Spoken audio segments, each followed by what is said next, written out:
Well, hello and welcome everybody to a very special podcast here by the Lights at F1 team. My name's Josh. As always, I've got Aussie with me, and a voice you've probably never heard before is Zen. How are you going tonight, boys? Very good, Josh. They might have heard Zen's voice. He is our FNL1 esports champion, and he's been doing he's quite often in the podium interviews. So, welcome, Zen. True. Thank you, boys. Pleasure to be here. Yeah, so the topic for tonight, we're a little bit out of schedule, but it's a special one for the Monaco Grand Prix coming up. So before we get started on the topics of tonight's race, Monaco Grand Prix, Aussie, out of 10, how excited are you for this one coming up? Me, 10 out of 10. 10 out of 10? And Zen? 10 out of 10. I tend to agree with Oz there. I might be a little bit conservative and go a 9 out of 10. But, I definitely enjoyed the Monaco Grand Prix. Yeah, I've been thinking about an 8. I want Verstappen to make some waves in the championship, but I just hope Mercedes don't walk away with it. So yeah, 8 for me, 10 from Oz, and 10 from Zen. So yeah, the first. Yeah, sorry, go on. I was just going to say, look, for me, it's not about the next race per se coming up in this year's championship. It's just Monaco as a whole. Every year, it's the one race of the year that gets me excited from the start to the end. I know it goes against the grain of a lot of other fans out there, but that's just me. Obviously. It's the blue ribbon event, isn't it? It's the blue 100%. ribbon event. And that's what makes it, it's not about actually, it hasn't become much about overtaking. It's about Saturday. It's about qualifying. Right. It's about going to the limit where a millimetre mistake, as Verstappen has found out, can spell game over. Yeah, we'll come to all that when we get into the actual Monaco discussion, but we'll just go through a bit of the news that's been getting chucked around this week. Unfortunately, we all woke up on Tuesday morning to hear the death of the great Niki Lauda, aged 70 years old. He died in his sleep, so rest in peace, legend. Yeah, he had, I think because he was having lung surgery. I think that's why we haven't seen him around the paddock as well. So that probably contributed. He had a lung transplant, didn't he, late last year, and all reports he was recovering, but I think his immunity system was just pretty much nowhere, and I think what got him was pneumonia, and he was readmitted to hospital, and that was the end of that, and apparently he died peacefully in his sleep, so it's very sad. I mean, he had an amazing career. We all know about it. Any of us haven't witnessed it. We just missed it. I think, was it 1984 he won the championship, his last championship? Yeah, last championship 84. Last race win 85, and I think that was the year that he retired for good. Yep. But yeah, surely he'll be missed. One of the leading lights in safety as well in the 70s. Sort of carrying the torch for Stewart there in the 70s. So he'll be deeply missed. 100%. Yeah, He's probably one of the last legends. Sorry, Josh, I spoke over you there. You're right. Yeah, I was just going to say, because if you're not sure, in 76 he had a big accident on the Nürburgring where he actually urged everyone to not race, but he ended up going anyway because he wasn't happy with the safety arrangements. He didn't think there was enough fire, marshal posts, things like that, and he ended up having a big collision. Car ignited on impact. His top of his head, scalp basically melted off with first-degree burns, and he inhaled so much hot vapors it sort of scorched his lungs. So that was pretty much the start of the era of safety in F1. Yeah, he almost had to die to prove his point, didn't he? Well, he was given. I don't know if you know this, but he was told the last rites on his in the hospital because they didn't think he was going to get through it. That's right. He really escaped death. What's that? 40 years ago? Nearly 50 years ago now. Yeah. So, and 6 weeks after that crash, he was back in and he got a 4th. The guy was insane. A maverick. Yeah. I know we're F1 fans, but honestly, is there a better comeback in sport, full stop, than that? Billy Monga is up there. Well, I remember, when was it, just recently, the Tiger Woods, winning, and they were going on about how, first Masters win in 10 years. greatest comeback. I go, what are you guys talking about? Exactly. I go, Niki Lauda, dude, that is the comeback. And not only, let's not forget, you know, he lost that 1976 championship to James Hunt by 1 point. And Half a point. No, 1 point. No, he won point. by half a point. That's right. James Hunt won it, but that was different. That was 84, what you're talking about. Yep. But in 76, he lost by 1 point and missed 4 races. Yeah. I think at least 3, maybe 4. I'm not 100% sure, but he missed considerable number. Counting that, I didn't even think they were a 16 race season then. I think it was like 14 or 15. Yeah, not many. You know, on top of that, he comes back in the year after and wins the championship, then retires. Right? No, actually, he went to Brabham and he won in the fan car in 78. Right, and then he retired. Then he comes back in 84, beat Prost by half a point. Now that, my friend, is the comeback. You know, sporting comeback of the millennia. Hands down. Millennia. Yeah. Do you know what he said when he retired the first time? He said he was sick of driving around in circles. That's what he said. That's what all our wives say to us. Why do you watching cars go around in circles, eh? Well, yeah, but he would say that. I do honestly believe he would definitely say that. And then he got bored of not driving around in circles and came back. Well, that's why we love him, because he's so blunt and to the point. But about the wires, actually, because I was doing an e-sport race on Monday morning, the girlfriend was in here watching it, and she was excited about, because there was a driver's, you know, every lap he was gaining 3 seconds on the leader, and it was going to come down to the last lap. She was actually enjoying it. So you can get them into the sport. You just need to show them the right race. No, my wife is, I guess I'd almost have to say I've twisted her arm over the last 30 years, but she should be a casual F1 fan, let's say. Yeah, but sad to see him go. But he was also pinnacle in getting Hamilton his seat in Mercedes as well. So Hamilton owes a lot to Niki. He's even Toto put out a really great statement, and he's just going to be greatly missed by the team. I think it's underestimated the influence he had on that team in this dominant era. Yeah, well, he was a non-executive role or something with Mercedes, so he would have been, you know, a voice in that team, a very strong one, and I wonder how it's going to affect Mercedes, you know, in the coming years as well. To be honest, me personally, I'm not sure if it will really affect Mercedes as a whole. They don't seem to be that fragile a team like, say, Ferrari, to me anyway. They're a well-organised, well-drilled machine, and sure, he'll be dearly missed, but I'm not sure that it will really affect the team's performances. I mean, Toto's still there. He's pretty strong, you know. I think it'll make him even better. I think, do you think it gives them extra motivation for this weekend? 100%. I think that they will go out guns blazing come Thursday. They're not going to wait for Saturday. They're going to come out, statement of intent, and they're going to dedicate it to Lauda. I'm calling it right here, right now.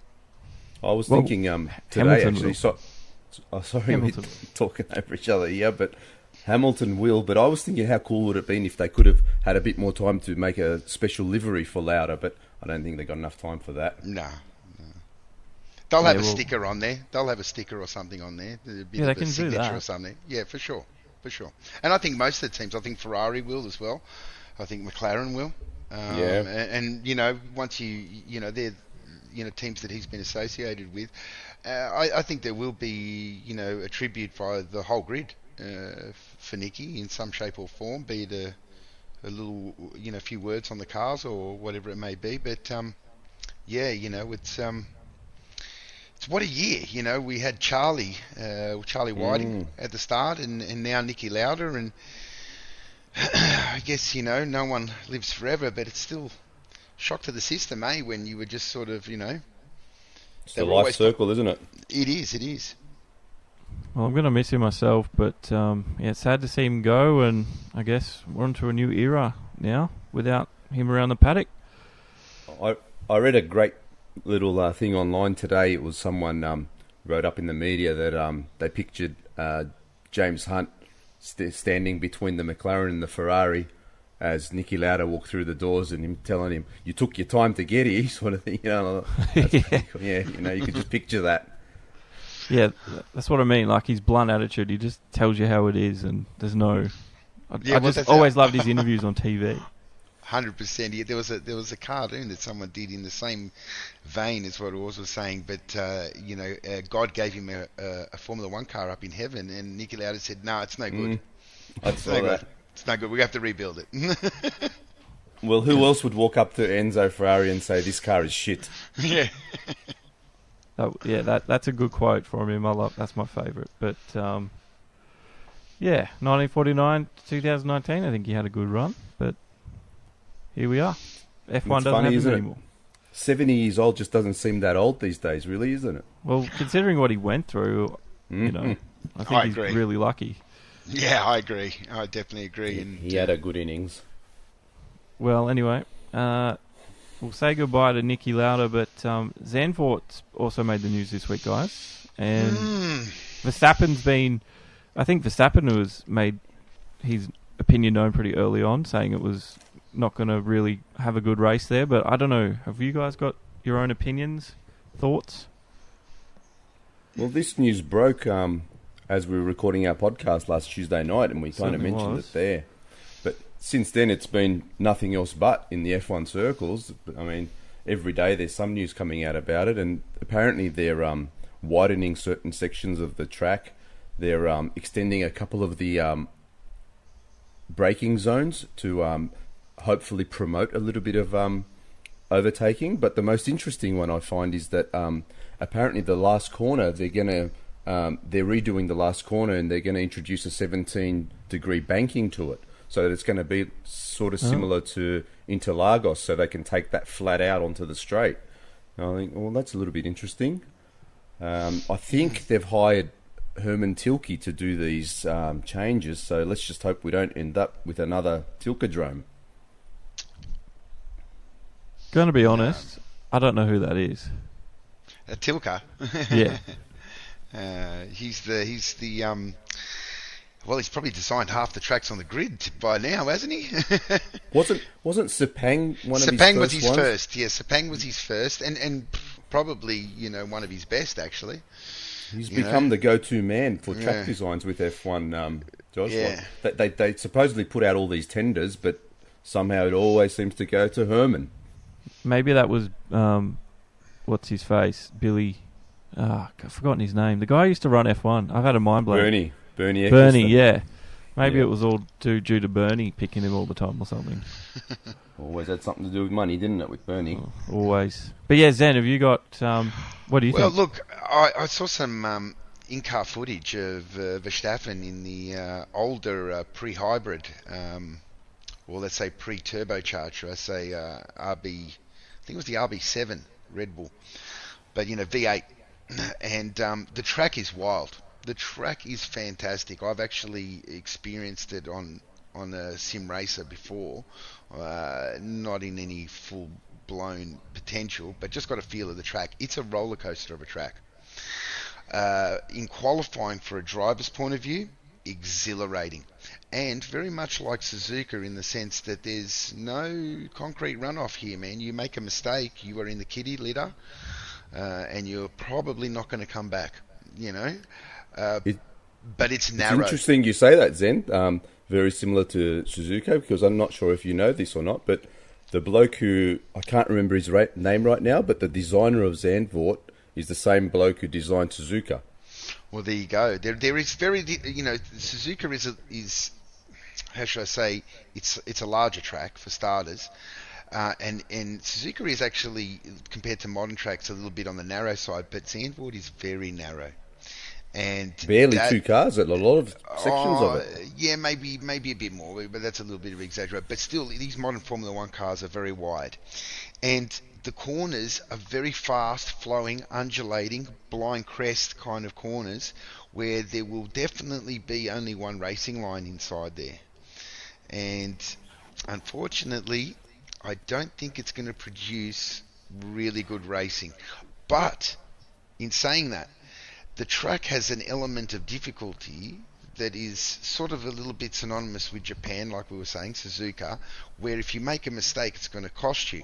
And I do think that on its debut, it will catch a few drivers out, and it will be a very interesting race. Well, it's going to mean the practice sessions are actually vital. We were talking about this in the podcast last week, where teams these days, especially at Spain, because they do testing there and they get the sim time, and it's pretty much they know what to expect. But Zandvoort being a new track, no testing there, they've never run there for a long, long time. The practice sessions are going to be really vital. It's going to be, I think, who can get the most out of their practice weekend will probably be at the top come the end of the race on Sunday. Well, let me just say that it's not a coincidence that Red Bull jumped on the opportunity to put Verstappen in, even though it's probably a 5-year-old car, on that track in a Formula One car, albeit an old one. I know they're not really collecting data per se relevant, but they're getting some information on how that track works with a modern Formula One car. And I think all teams will be desperate to do some form of demo run at that track to just get a basic baseline, because I don't think any team would come to any track with no data. No. Well, how long is it since they've raced there? 35 years, you said the other day, Josh? Yeah, I think you're about right. I think it was in the 80s was the last time. Was no, it 80s? I don't was it think 70s? So. I think it's in the 70s was the last race. Yeah, so it's a long time since an F1's been around.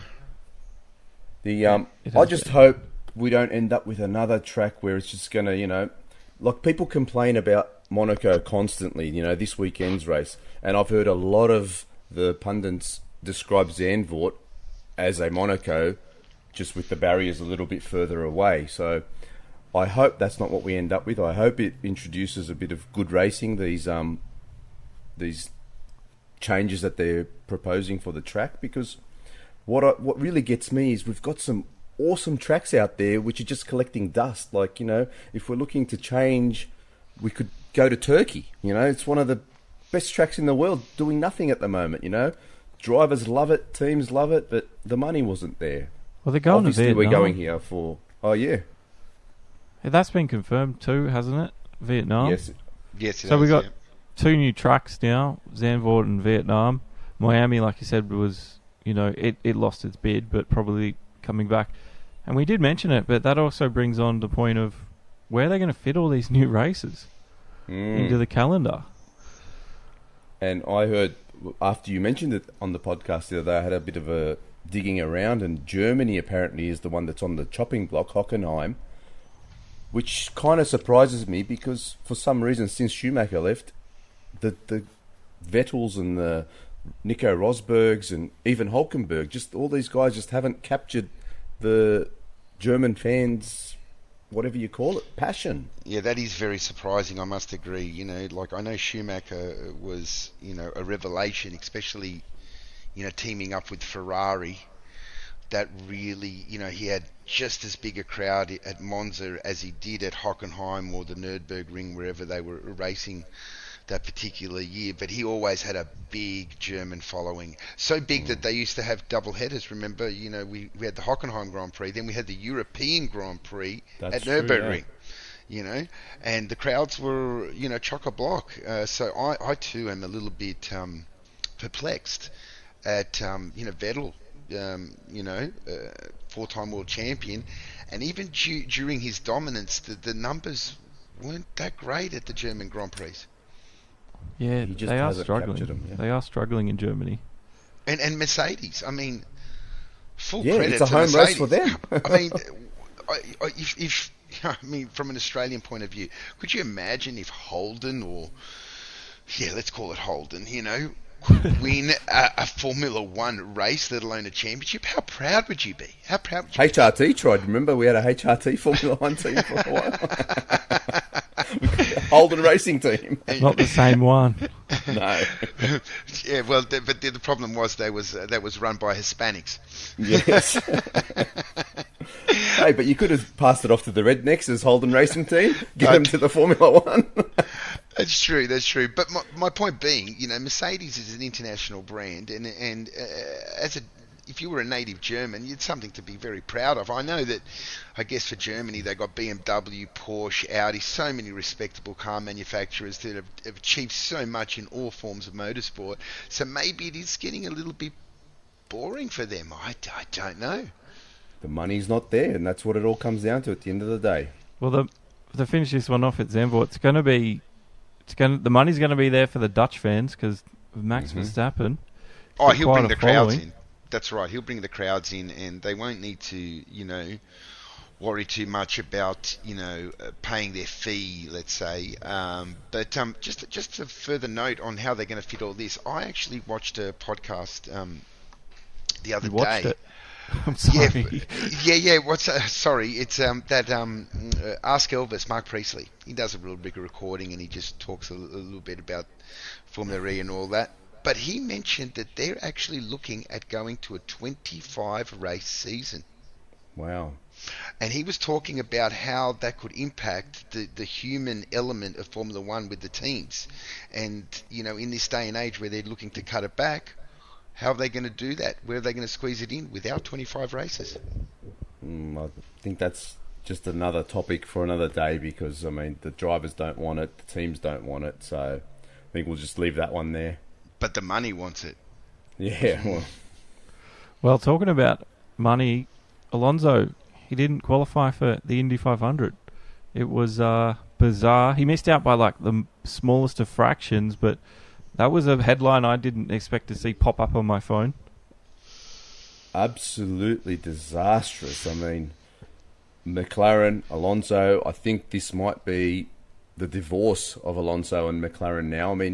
If he really wants to win the Indy 500, I think it's clear as day to me that he has to go to an Andretti or the Penske team, or he's got to get a good drive to actually complete this Triple Crown.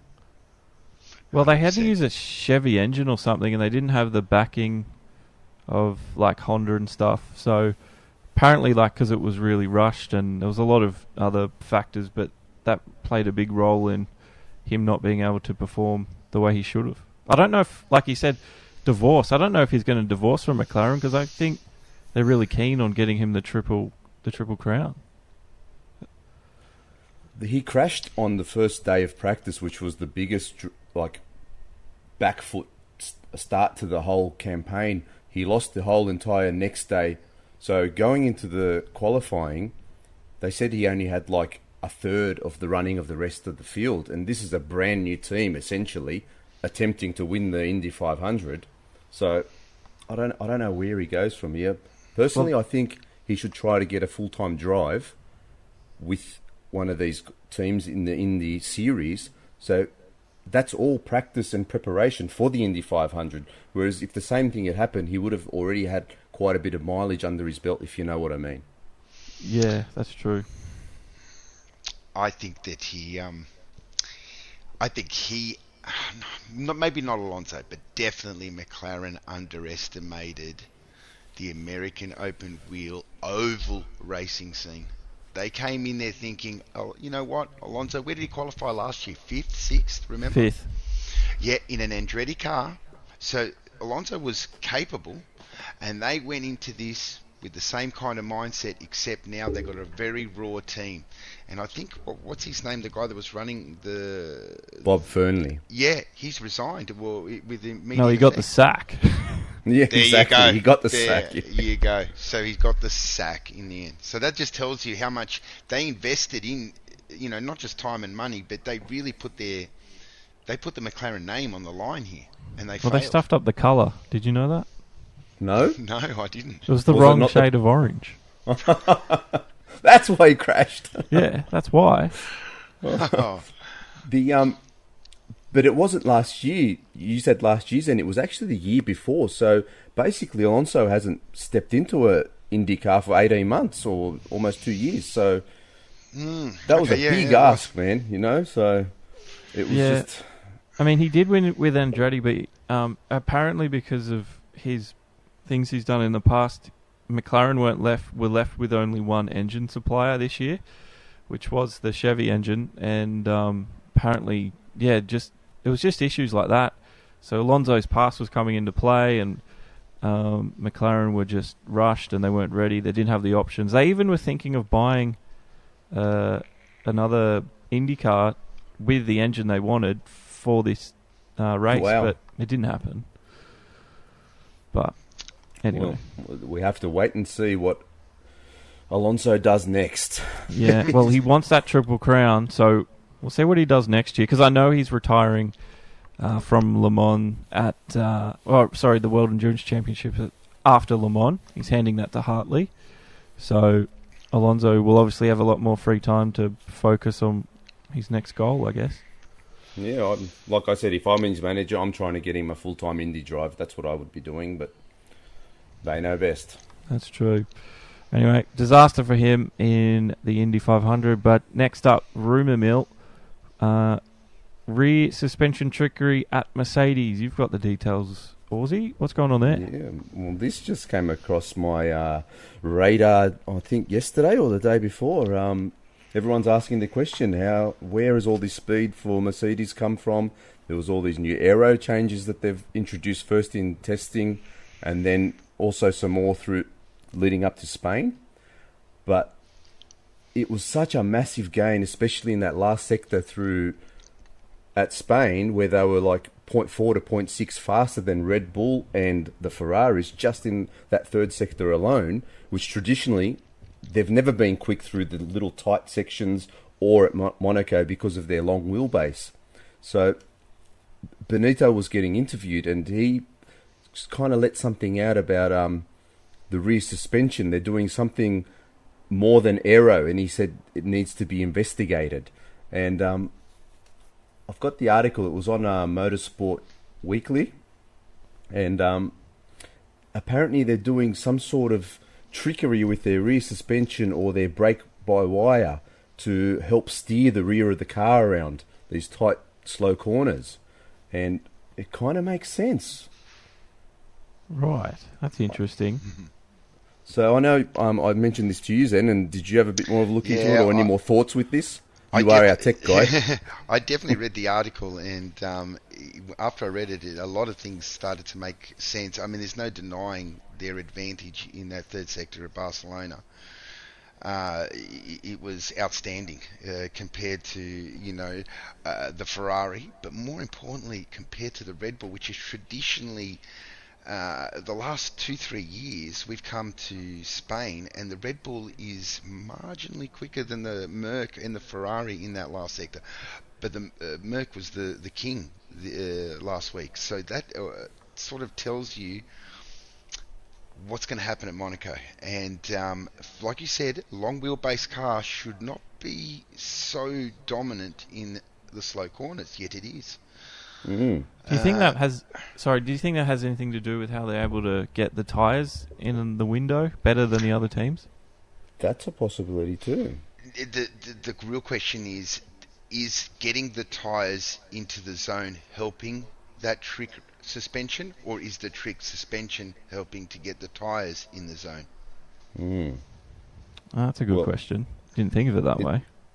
Well, it's because this got me thinking of back in Häkkinen's era with the McLaren, when they got caught out and they had a third pedal in the cockpit. Some photographer just happened to snap a photo and noticed the third pedal down there. And what they noticed when they went back and looked at photos on track, his inside rear disc was always glowing coming out of the corners, and it was like a form of they were using it like traction control and also helping to steer the car into the corners by grabbing the inside rear tyre tighter than the outside one.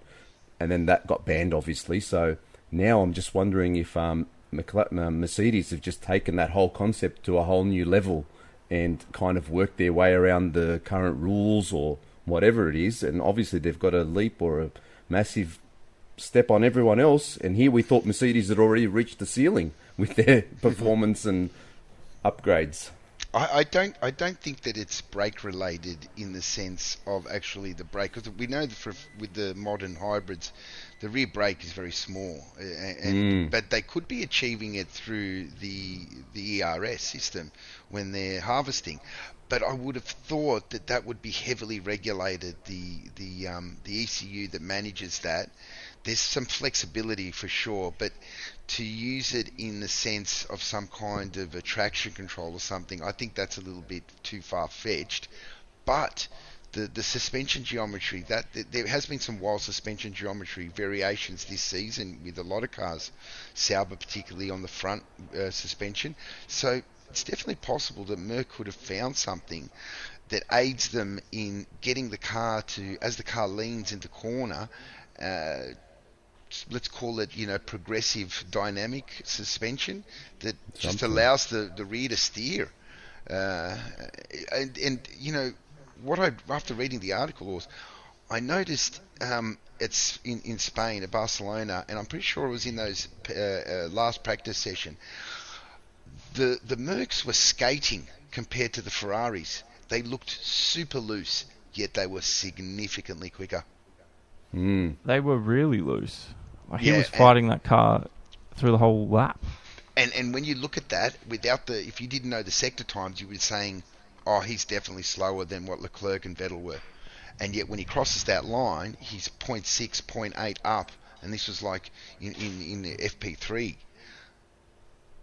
Yeah, I know.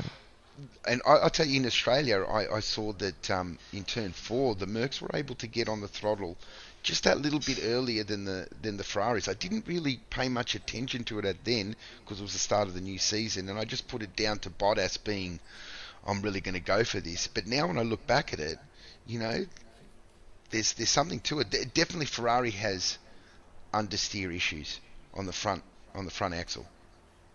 Yeah, they haven't got enough downforce, and Mercedes have got downforce on the front and something going on at the rear, so they are just leaps and bounds ahead of everyone else. Definitely. And do you reckon, the FIA, surely they would have known about this if it was illegal, but can we expect, do you think we can expect some other teams calling them out and asking for a review of the car? You can bet your bottom dollar that they'll definitely be doing everything they can to try to put a protest in, but just depends if how far and how well Mercedes have stretched the rules, I guess. It kind of reminds me of how when Braun came in and, then with their, was it the double-blown diffuser that they came out with? The quadruple-blown diffuser, and then the rest of the season, Red Bull was trying to catch them. I wonder if that's what's going to happen here, where like Mercedes is just that far ahead and Ferrari's going to spend the entire season trying to catch up to them now. So I think the hard thing here is that the suspension geometry is really hard to pick those fine nuances. The diffuser, once the car gets released out of pit lane, the rear of the car is visible to all.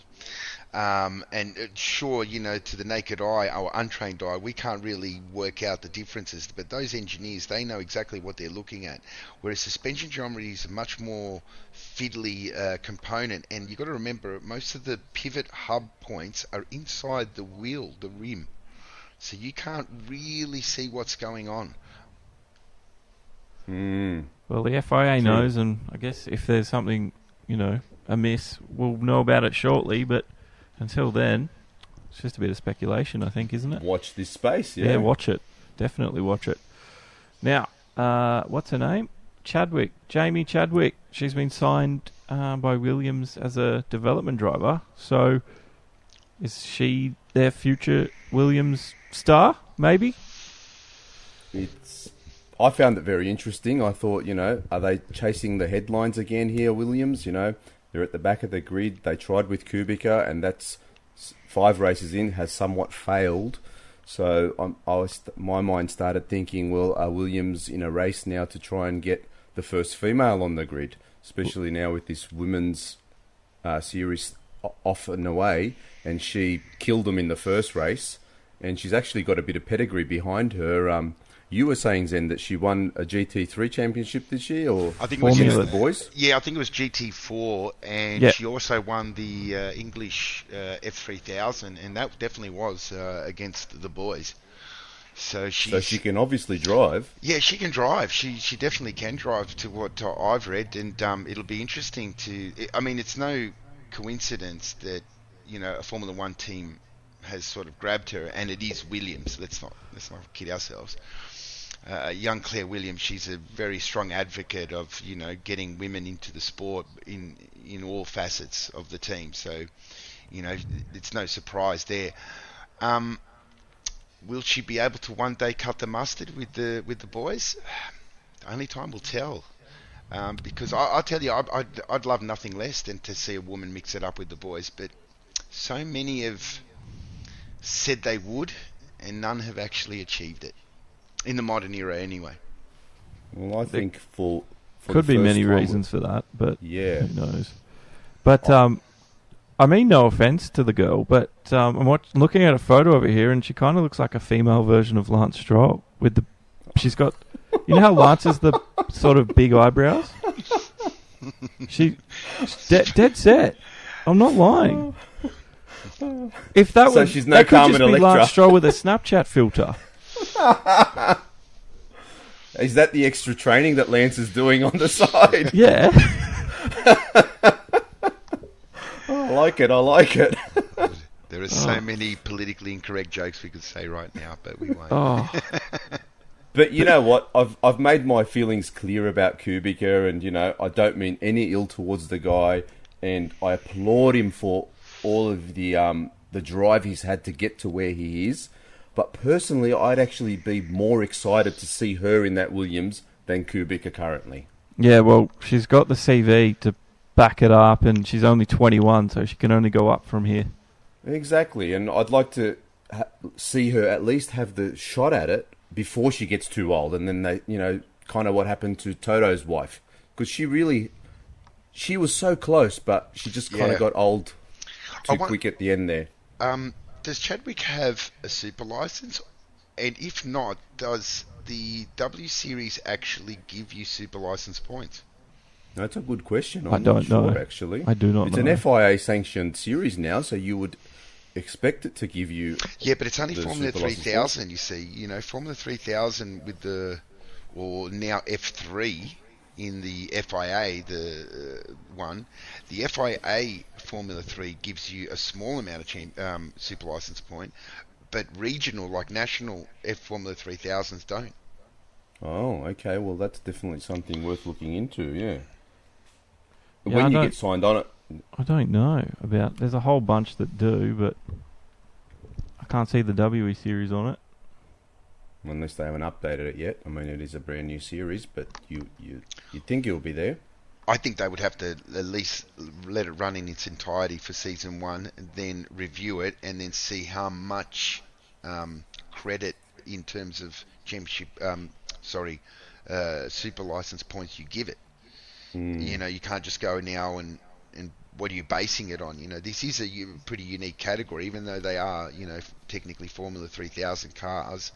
They're a modern version. They're quite a handy little car. So it's. I think it's a. Let's see how she goes. Yes, definitely. Pardon the pun, though. Well, we'll leave Jamie alone, but that's the news wrap up. Quite a long one, but I think that was a treat for your guys' ears out there. But Monaco's coming up. Let's all talk about Monaco. Is it still relevant? It's always a question that gets asked every single year. It's one that I do not agree with, and I think you guys don't either, but let's elaborate. What do you love about the Monaco Grand Prix, for instance? What makes you want to watch it? As a spectacle, you just love looking at it, on TV. I haven't had the pleasure of actually being able to go there yet. It's definitely on the bucket list. One day, but we all know how expensive Monaco is. Just forget the race, Monaco itself. But I just love the entire idea of Monaco. I love that it's been on the F1 cars have been racing around there, or the track has been there since 1929, I believe. The first FIA championship, or the first championship race, was there in the 50s. And the track is basically sure, there's been some modifications, but basically the same as it was then and it is now. And that's what people say, oh, the cars have outgrown it. But me personally, I love that the cars are, so beastie, and you have to have it on the edge to get that perfect lap. You have to brush up against the barriers. It really is the only track on the calendar that separates the men from the boys. Yes. Well, like as a kid, the reason I was always wanting to watch the Monaco one is pretty much what you've said, but because it's such a tight track, any mistake, you have to be on it 100% of the time. You can't. There is no room for a mistake, and if there is one, you end up like Max Verstappen has done in the last 2 years. Exactly. 100%. I mean, for me, Monaco, the race itself, it's the only race on the calendar where the drivers get there on a Thursday for FP1. They have to be on it from that first lap out of the pits till the very last lap on Sunday. Like, there's none of this just warming up to it or taking it easy, because you have to be on it. You have to be 100% concentration when you're out there. The slightest lapse, you're in a barrier. Yeah, there's no... I know. And if you're testing the limits at any other track, except street circuits, obviously, there's a bit of forgiveness there with the runoff or whatever. But if you're testing the limits of Monaco and you get it wrong, it's game over. Totally. And it's you're breaking a wheel, or you're doing major damage to your car, and you're possibly missing FP2 if you stuff it up in FP1. So yeah, that's why less data than the other teams have. Yep. I think for me, the question you asked, there would be an easier question to ask, or an easier question to answer is, what don't you like about Monaco? And that's simple. There's not enough overtaking. Other than that, Monaco's perfect. Yeah, I mean, you can overtake, obviously. We know that. I didn't say you can't. It's just no, not I know. Enough. It is not enough. But my Verstappen point proved being... it. Oh, yeah, yes, definitely. But you have to have a significant car advantage over the car in front of you to get around. I mean, I can remember in the 90s watching Coulthard in a McLaren, in a supremely dominant car, and he was stuck behind Trulli for 45 laps. Well, Ricciardo proved it by winning last year. He was down 160 horsepower. He just positioned his car correctly and got it to the finish line. But that's another reason why I like it is, there might not be a lot of overtaking, but it comes down to strategy. Like, this is one of the this is one of those races where strategy plays like the role 90% of the race. The other tracks you can sort of get away with it, but if you get the strategy wrong here too, you could lose you get undercut, overcut, whatever it may be. No, but not only that, I think that Monaco is, because it's so short and the lack of overtaking opportunities, it's not just about having a good strategy as to having a good strategy that can be flexible on the fly. You've got to consider safety cars. It's almost a given there. So you have to be flexible in whatever strategy you go, and you have to be able to roll the dice when needed. And a lot of the times, a lot of races in Monaco can be decided that way. Strategy is key, but the ability for a team to be dynamic during the race is even more important, in my opinion. Fair enough. I think that's a good one. I always, when I have arguments and debates about if Monaco is relevant, or people say, but there's no overtaking. But I always say, F1 is a high-speed game of chess. It's not true anywhere else than it is at Monaco. It's a 77-lap game of chess, and to take that further, it's a 3-day game of chess, because, like I said, you have to be concentrating 100% for the entire 3 days. You almost have to crescendo on the Saturday rather than the Sunday, because it's all about track position. That pole position is what it's about. Yeah, 100%. Of course. Yeah, I agree. And I think as well, what Monaco brings is, like, I know we don't get it on TV, but if you were to go visit the Monaco Grand Prix or be there for the weekend, what an atmosphere, what an event to be a part of, like, there wouldn't be anything else like it in the world. I agree. 100% agree there. Singapore's trying to do that on the Asian side of things, but they always say Monaco is where the deals are made. I think that one thing that with tracks like Singapore, Abu Dhabi, spectacular as they are, they don't have the history, the heritage. Exactly. And you know, I hope that tracks like Singapore and Abu Dhabi can, you know, survive the test of time and build their own heritage and history and have some unique races that we can talk about in 20, 30, 40, 50 years time maybe. But Monaco has so much history, and I think that's one of its biggest. Everyone can forgive it for being a boring race on Sunday because of its history. Well, I agree 100% with you there, and I actually don't find Monaco boring, because I don't sit down on a Sunday expecting to see 40 or 50 passes like at Baku. You know, like I know what to expect with the race. It's all about, you know, the precision for 77 laps. Who's going to come out on top? About track position with the pit stops, with the strategies. We seen just 2 years ago how Ricciardo had it in the bag and came into the pits. Tyres weren't ready. Game over. Even though he was faster than Hamilton. Yep, and that's just like a lack of communication that was not even thought to be an issue until it happened. Exactly. Well, I think as well, if you're one of those people out there who thinks it's boring, here's a tip for the weekend, and I think it might help make the race a little bit more exciting, is utilise the live timing provided by Formula One. Getting all the splits, the tyres, and watch that play out through FP1 practice, qualifying, race, and all those things, because that's just another element that can sort of spice up a race that sort of seems a little bit boring, but in the numbers, it's, you know, there's something there. That's a great tip, you know, as nerdy as it sounds, but even these past 5 races, that's how I've found like exciting parts of the race, because you watch, the TV doesn't show the midfield sometimes, they're just focusing on a certain battle for 4th or 5th or whatever, but there's more going on for 10th and 11th. You're seeing guys going purples, or you're seeing someone catching someone. Like, if you just have that app open beside you while you're watching the race, it really adds to the experience, I think. Yeah, and if you're lucky enough to get F1 TV, use that as well, plus you get the raw feed of the radio, which you don't get on the app, but you do get some, and they are getting a little bit better at it, because we've noticed just how much that's dropped off since last season. Yeah. You still do get more on it than you do on TV, though.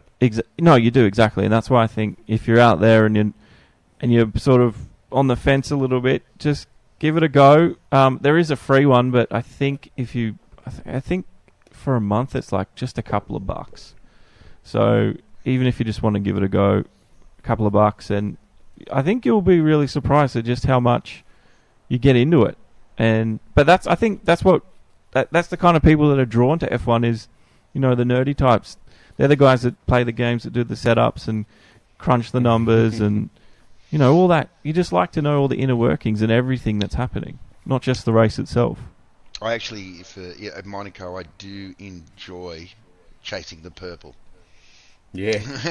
It is, you know, because you know when it doesn't matter which session. Obviously, when they're in qualifying, especially Q3, it's the fastest that they're ever going to go that weekend. But it doesn't matter which session they do that purple. You know that guy has now put it virtually at 100%. And with the exception of Bottas's lap in Spain 2 weeks ago, I don't think anyone can really say that they can go to Monaco and say, hey, I did a perfect lap. That's right. It's just, you've always got to leave a little bit of margin, don't you? Yeah, 100%. I mean, you can do 99.999, and I think Senna probably did that on a regular basis. But I don't think even he could go at 100% and not, you know, put it in the wall. And I think he did that one race against when he had Prost by over 30 seconds, and he kept on trying to punch out purples. Am I correct? That's your segue right there into our next point, which I was just I've got a list here of like just thinking of Monaco. You've asked me like, you know, what I love about Monaco. So just before we started the podcast, I got a list here of like my top 5 races, which when you say Monaco, that comes to my mind, visions. And I'll list them out to you guys, and we'll just see if you remember them or if you got anything to say about them. But like at number 5, I put down Monaco '84, which was when Senna basically arrived. He was in the Tolman. Oh, Tolman, yes. Yes, he qualified 19th. So this was the birth of Senna the Rainmaster, because he qualified 19th. Prost was on pole. It was torrential rain during the race.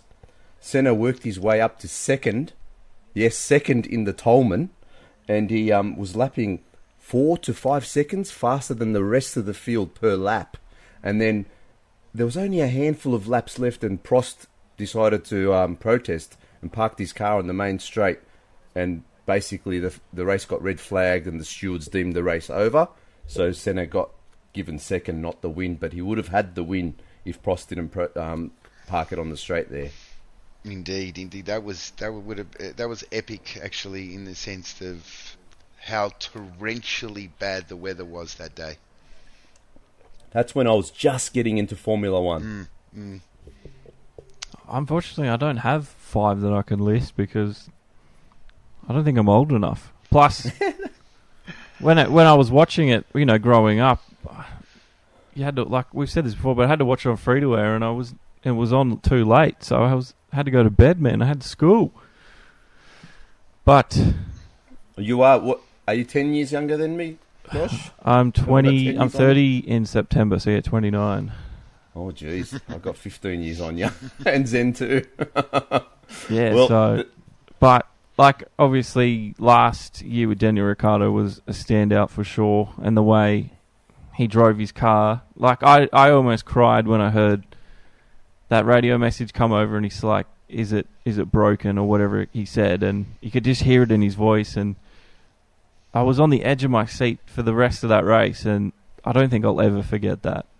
I think all of Australia's heart just broke with that radio message. And I don't think you need to be biased as Australians to put that race, because of that, in your top 5. Yeah, I left it out of my top 5 because it was so recent, and I thought, I would put it in top 5. And it would get mentioned. What I had for 4th was the 92 Monaco race, which was Mansell in the dominant Williams against Senna. And Mansell had it all over Senna in that race, and then with only 7 or 8 laps to go, I can't remember if it was maybe 10, but it was right at the end of the race. He had a puncture and he had to pit, and Senna was just close enough to overtake him whilst Mansell pitted, and he come out and was right up his gearbox with 5, 6, 7 laps to go, and clearly like hand over fist faster than Senna, but he just couldn't pass him. Senna was taking all these different lines, just parking his car in the right position on the track, and he actually won that race, and it stands in my mind.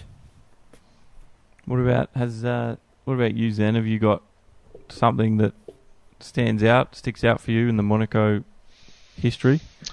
What sticks out for me is the controversies of Monaco. Most particular Schumacher's little escapade with the Mercedes, and even before that, during these Ferrari years, there was a lot of controversy in Monaco, wasn't there, from time to time. And Senna and Prost were part of some of that. Oh, most definitely. But that adds so much flavour to that race, doesn't it? Yes. Someone does something, and I mean, let's not forget what Schumacher did that time by parking the car. That was my next point. That I've got that at number 3, the 2006 Monaco race. But that's the first thing that comes to your mind. But you know what the other thing from that race stands out to me from 2006? Have a guess. Do you? 2006. Oh yeah, go. That's when Kimi Räikkönen's engine blew up in about before halfway the race finished, coming into Saint Devoux before the tunnel, and his McLaren was on fire, and marshals all around him. He got out of his car, helmet still on, jumped the barrier, and walked straight onto his yacht because it was parked there. Oh, that's right. Yeah. And then It was the Schumacher controversy that everyone remembers, but I went, that Kimi, I love Kimi. Well, there's actually been a lot of, whenever an engine has let go in the tunnel, that's usually brought out a safety car because someone's touched it and put it into the wall in the tunnel. I think that wasn't too long. That was about maybe 6 years ago. There was something major like that. Remember? In the tunnel. And then going back even further in the Montoya days, do you remember when they under the safety car? Under the safety car, you know. I remember that one. Yeah, you know. I just love the moments like that when you think, okay, everything's going to go. Oh my God, what just happened? Well, what about Monaco '96? Even if you haven't seen finishes. it, Josh, you would have. Yeah, 3 finishes, wasn't it? I thought it was only the podium finishes were the ones who finished the race. I think. And Panis won his only race ever in his F1 career. Yeah, there were 22 people that started and 4 that finished. How would you feel if you've only ever won one race in your F1 career and it happens to be Monaco? I don't know. Do you know 7 cars? 7 of those cars crashed out in the first 3 laps. Mm. You got to remember then. I think they had like a 24-car grid back in those days. There was a lot of cars because I do remember they had. That's when they were really pushing that 107% qualifying rule, and there were a few cars that didn't qualify. Well, I think it was all caused because there was a heavy rain event. It was rain again, yes, which, and then got rid of the rubber down on the track. So maybe Monaco just needs to be washed before they start on Sunday. Do you want the Bernie sprinklers? Yeah, get them out there. Hoses and everyone doing their part, and make them start from a clean track. Do you know one other thing about that 96 win for Panis was with about 1 or 2 laps to go, his pit crew actually told him over the radio that they've done all the numbers, they've crunched the numbers, that he didn't have enough fuel, he wasn't going to make it to the end. And even McLaren, Ron Dennis, they said they did the numbers and they thought Coulthard was going to get the victory because Panis didn't have enough fuel. But Panis actually came back on the radio and said, look, we're either heroes or we're duds. And he just went for it. And he went over the line on fumes. Yeah, amazing. Oh, sorry. My memorable moments, I know they're quite recent, but I've got a bad memory. Do you remember in 2014, I think it was during the qualifying when Nico Rosberg went down the slip road and it stopped Hamilton from doing his time? Yeah. Yep. Cool. Brought out the yellow in that sector, and Hamilton had to lift. Another controversy of Monaco, right there. Yeah. And another German doing a controversial moment. Definitely remember that one. And Hamilton was not happy, man. No, but did he mean it or was it accident? That was the debate, wasn't it? I can't help but feel that he did it on purpose. Yeah. Just a bit smarter than Schumacher did it. Just the way that, after he won his world championship, he come out and he was very candid about how much stress he was under and just the toll it was taking on him trying to beat Lewis Hamilton. I can imagine now, knowing that he just had to do anything he could to beat the man. Yeah, kudos to him for getting away with it, eh? Well, the stewards agreed with Rosberg, so yeah, why not? Definitely. I'm going to throw the last one out there. My favourite memory of F1 at Monaco. That Monaco is F1 to me. Senna is F1 to me. The 1988 race when Senna in the qualifying. Zen kind of mentioned it earlier, but he wasn't 30 seconds ahead of Prost. His teammate in the same car, same machinery, a world champion, 1 minute and 1.4 seconds or something ahead of him. Yep. He smashed Prost in that qualifying.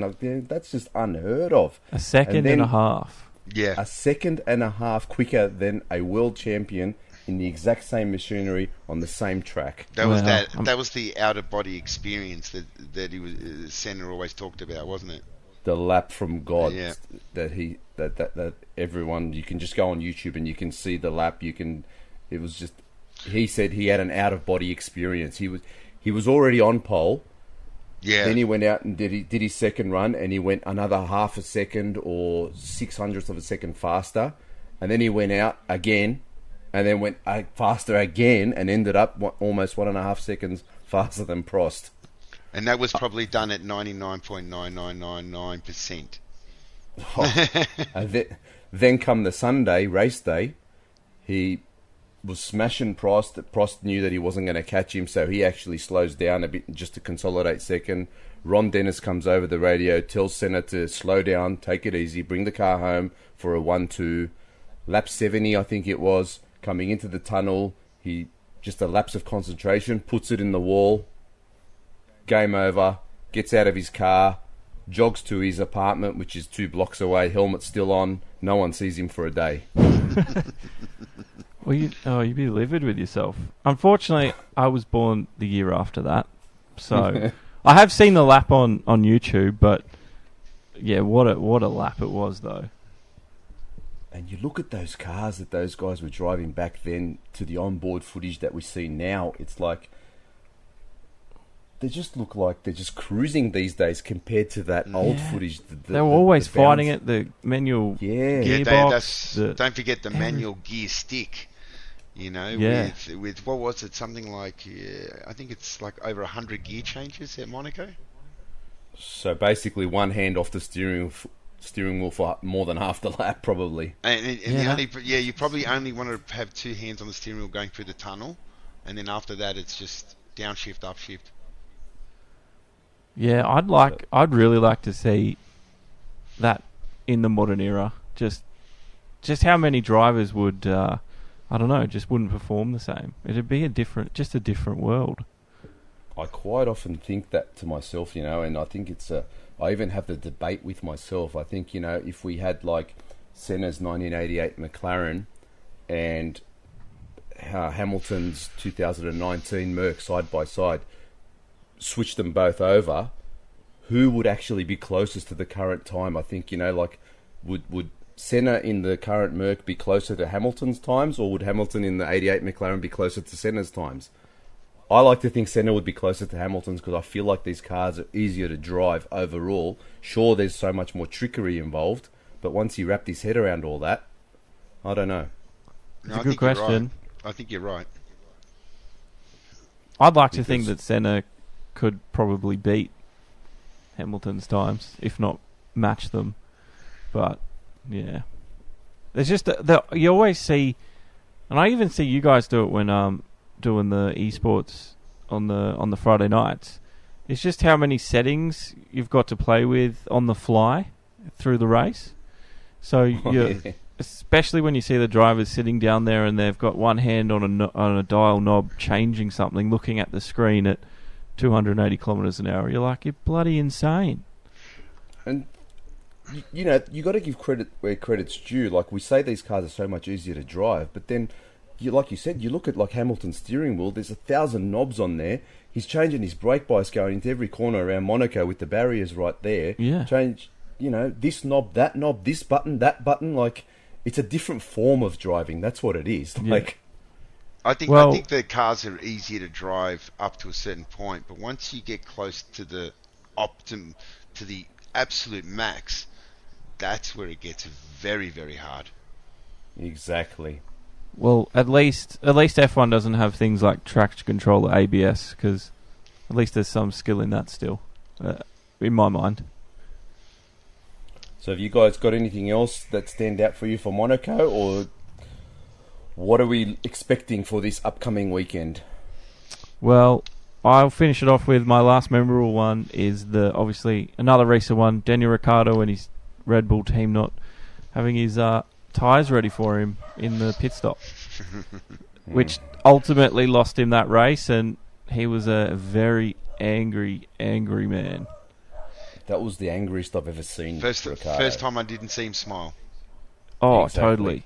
and I would have loved to have been a fly on the wall when they were doing the race debrief, and just at any moment he was talking to anyone. That I don't know that because I couldn't believe it. I've never seen anyone so disappointed to get second on the podium at Monaco. Oh yeah, you could see it on his face too. He's was just pissed off. But now, remember the radio call. Remember the radio call when Horner went to apologise right after the race. They're still in the car. They're doing their in-lap. And Horner gets on the radio to apologise. And Ricciardo just shuts him down. He goes, there's nothing you can say that can make his feel any better. And that was it. Conversation over. Yeah. And to be honest, I don't think that they bothered to even try and talk to him for the rest of the afternoon. No, I wouldn't have bothered either. But he got his redemption last year, and so at least he got that. But yeah, that's my memorable moments. Your memorable moments, Oz? That's hard to say. Zan, have you got anything you'd like to add?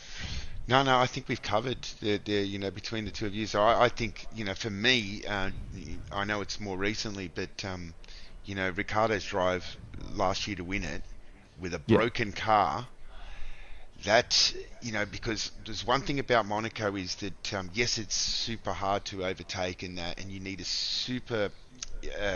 big advantage both in the car and in the mechanical grip to really have any chance of overtaking someone. Even then, it might be impossible. But what Monaco is also, what drivers do is they intimidate the driver in front to make a mistake.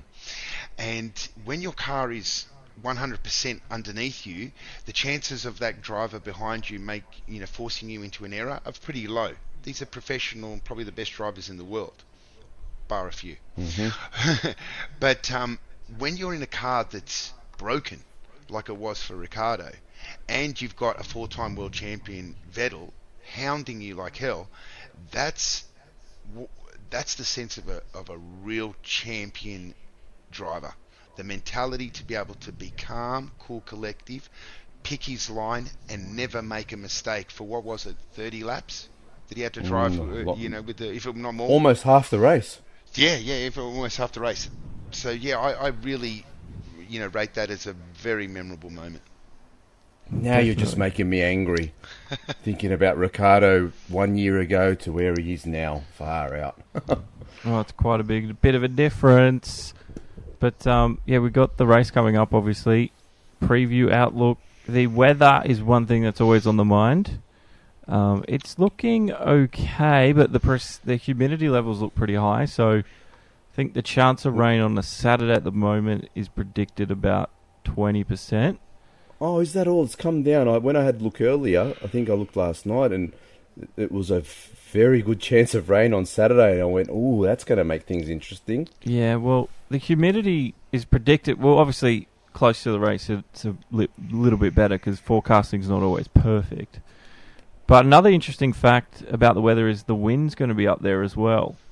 About 14, 15 kilometres an hour. So these modern cars really do get affected by the wind, Josh. Exactly. So that's why I wanted to bring it up, because you hear about them all the time. Like, we've got a headwind into this corner, or, and they lose all this downforce suddenly if a gust picks up. So they've got a lot of work. They've got a lot of challenges, I think, ahead of them, and it's going to be quite cool as well. So, yeah, I don't know. Anything could happen, and if the rain pours, who knows? I'm pumped. We've got less than 24 hours to wait for FP1. Yeah, Thursday, they do a special one. Do you know what's the reason for it being on a Thursday instead of the public Friday? Holiday on Friday? It's the, in Monaco, public holiday for the... I think it's their bank holiday or something, is it? Is it the bank holiday? I thought it was something to do with the royal family, but it is definitely a public holiday, right. And no one except the hospitality people are allowed to work. Yeah, right. Okay. Well, I think predictions is the big one. Obviously, I've done Verstappen to win, and there's talk Me of too. him.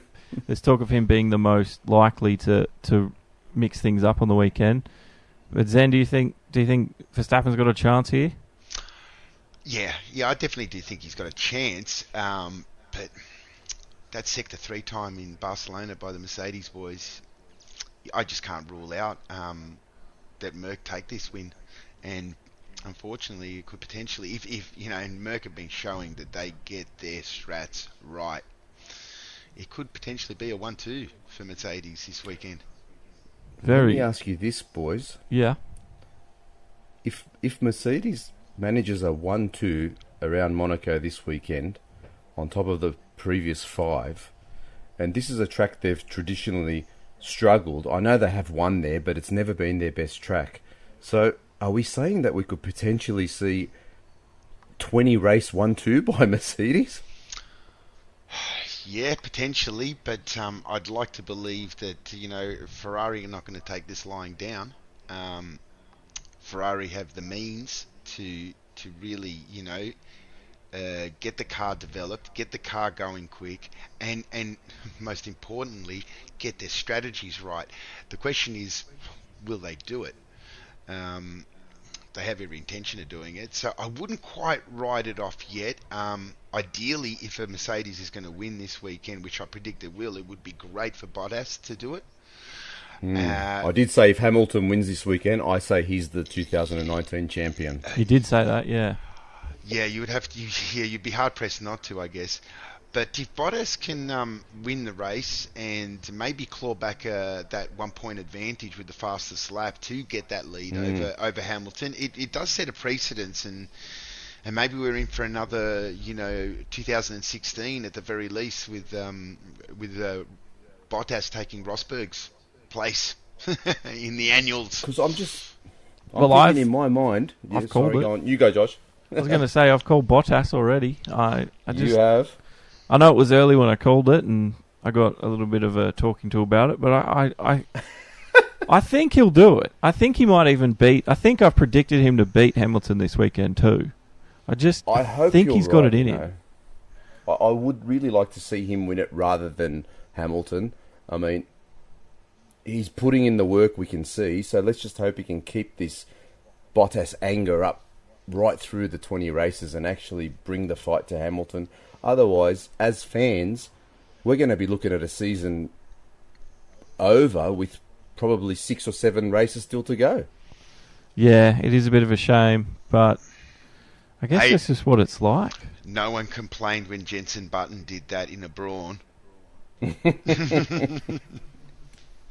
Well, he wasn't going for his 6th championship. Look, I think whatever happens this weekend, the Mercs are definitely favourite, and let's not kid each other or kid anyone. The Mercs are quicker than the Ferraris, no matter what Toto says. Well, let's just hope the Red Bulls can bring the fight, and I can't believe I'm, really cheering for Verstappen, but I just want to see him win. Well, that means Gasly's got to bring his A game too, because he hasn't really matched Verstappen at all this season. Yeah. And this is their best opportunity to get points as well, like more points. So I think Gasly, the pressure will be on for him. We haven't even mentioned that it's Leclerc's home race, the Monegasque. It is Leclerc.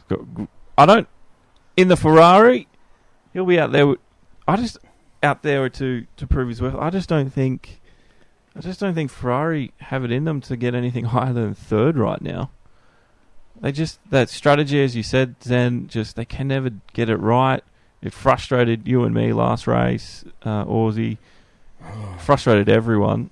But they say they're on top of it, or they say they fix things, and they just still make those same mistakes again and again and again. And I think something like that's going to let them down on Monaco again. Well, let's just hope some rain or something comes up on Saturday, because a really mixed up grid could be just what the doctor ordered. Yeah, well, I wonder if the Williams will do any good around here, or how much their performance deficit's going to show as well, because they've been pretty shocking lately.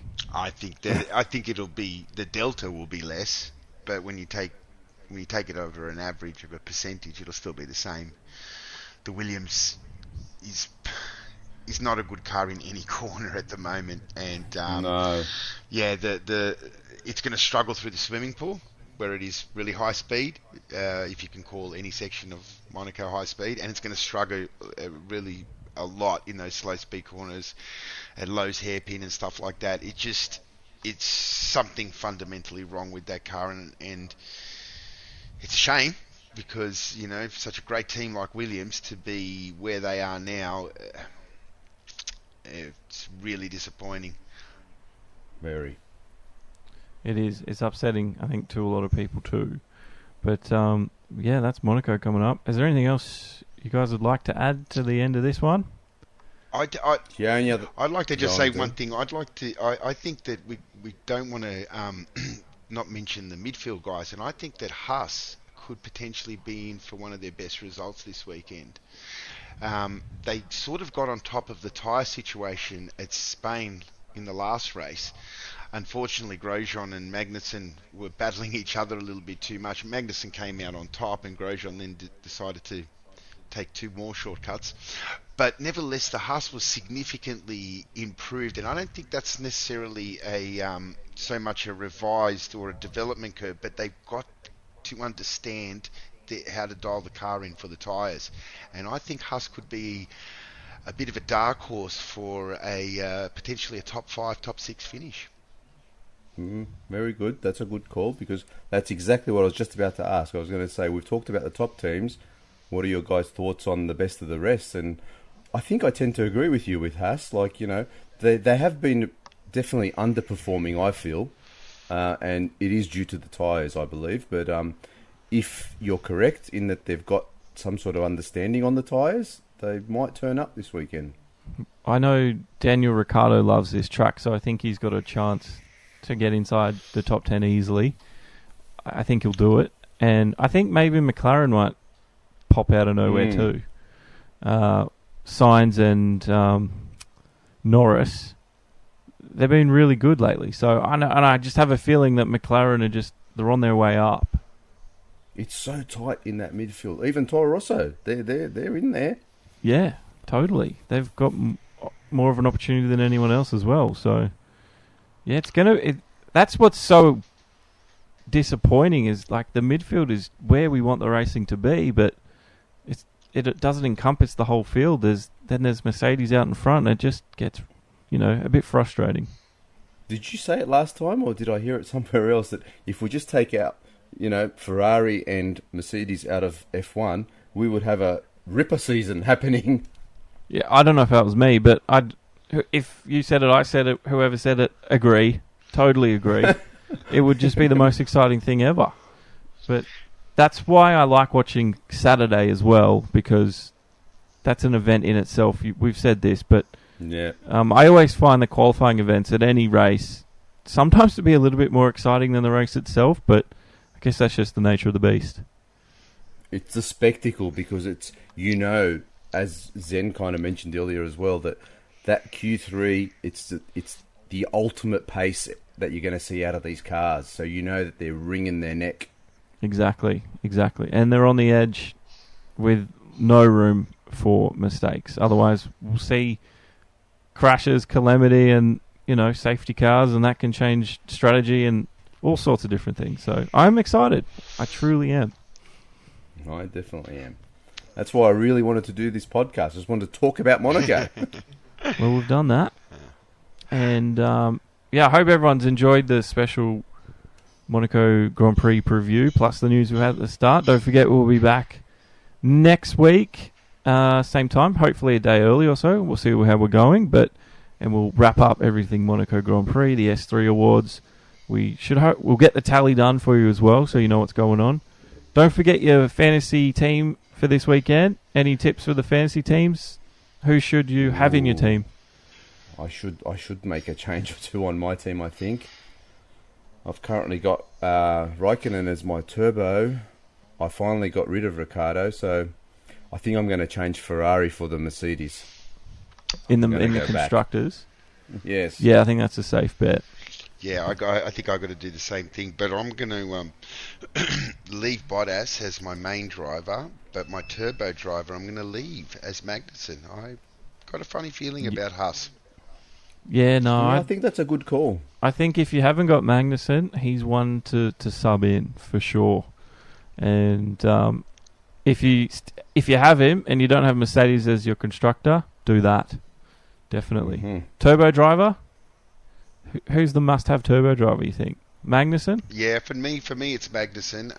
I was going to in a couple of races ago. I was leaning towards Norris, but I didn't make the call. But there is something a little bit with Norris. He's still a little bit green. I think the kid's got tremendous potential. But right now, if anyone's going to make a breakthrough out of the midfield drivers, I reckon it's Magnussen. K-Mag all the way. I think I'm going to leave it with Raikkonen. The Sauber is also another car which has been underperforming this year, and I don't know if I should leave it with him or not. Now you've got me thinking. Fair enough. I'm going to go Magnussen myself. He's got a good record. He's got a good haul of points, and he'll probably do really well this weekend. But yeah, let us know what you guys do as well. But thanks for joining Lights at F1, guys. My name's Josh from Demo 1 Garage. Obviously, demo1garage.com. Or's from FNL1 Esports. Go to his website, FNL1 Esports as well. Zen, your 3-time Friday Night League F1 champion. Am I right? He is. Yes. We've got our main 21 race championship starting. Don't forget, guys, June 14. Can't wait. That's it. All right. Say goodnight. Race hard and on the edge. Aussie. Push it to the limit and keep it on track. We'll see you next week. No worries. Good night. Bye-bye.